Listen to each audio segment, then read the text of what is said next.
talk, I want to look at a special case. So we talked about if we have a curve in space, we can use parametric equations to express this curve. We can use a vector valued function to express this curve. If you put the x of t, y of t, and z of t into one vector, then this is a vector valued function, right? So that's a curve in general. And curve can be curvy, and I can have like a straight curve. So what do we call that? We call that a line, okay? So we're gonna focus on a spatial case for a curve in space. So it's a line in space. All right, so now I am in a three-dimensional space, and I have a curve, sorry, not a curve, a line. We're looking at the spatial case, a line, right? And I want this line to pass through a specific given point, or a point that you know that it has to pass through. Suppose you know the coordinates of this point is x1, y1, and z1. If you're not comfortable with abstract notation, you can just make up an example, okay? So let me give you an example on the other side, just for comparison. So here I have a line passing through a point 1, 2, 3, for example, okay? So x1 is 1, y1 is 2, z1 is 3, just an example. So I have a point, all right? So if I have a line that passes through a given point P at coordinates x1, y1, z1. Moreover, you know this line is traveling in the direction, okay, same as a given vector. So remember, a vector is a line segment with directions, direct line segment. So suppose it's a parallel, or like in the direction of V equals A, B, C, okay?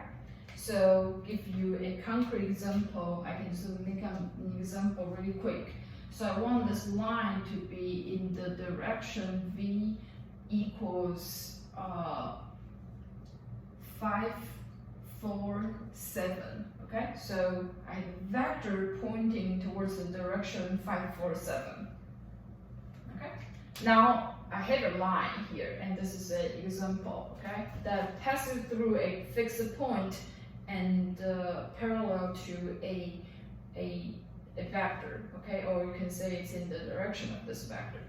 All right, so now what I want is to find the equations or a vector value function to express this line. So here's the formula.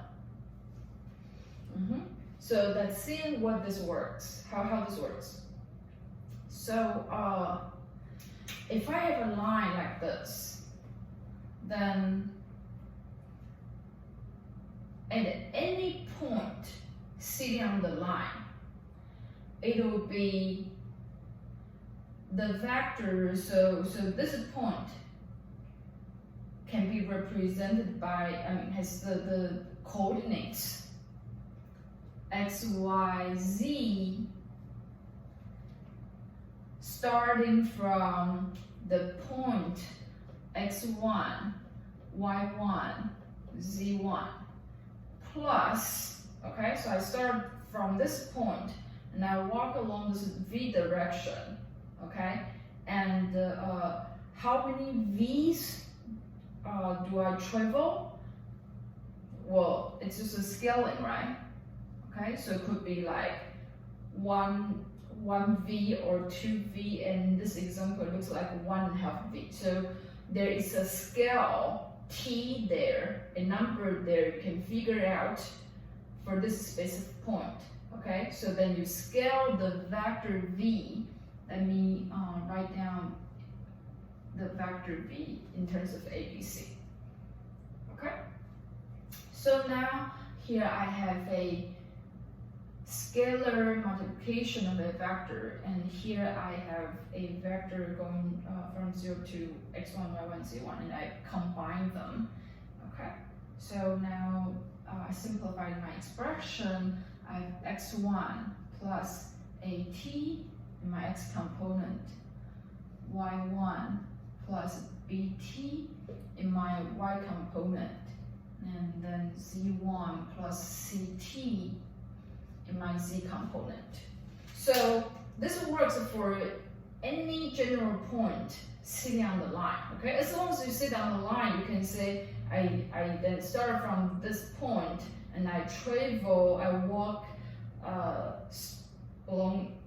certain scale of v. Okay, so this is certain scale of v, then I'll get to that point.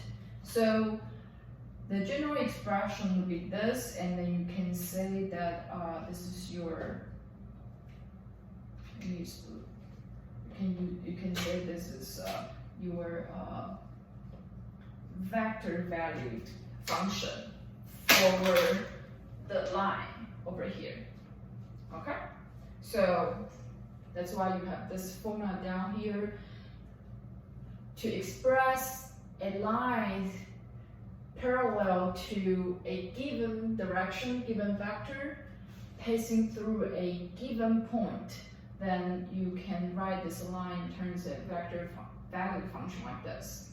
And an equivalent form would be x of t equals this, t equals this, and z of t equals this. So these equations together called parametric equations. So they're equivalent. All right. And then let's look at this example. How do we express this line?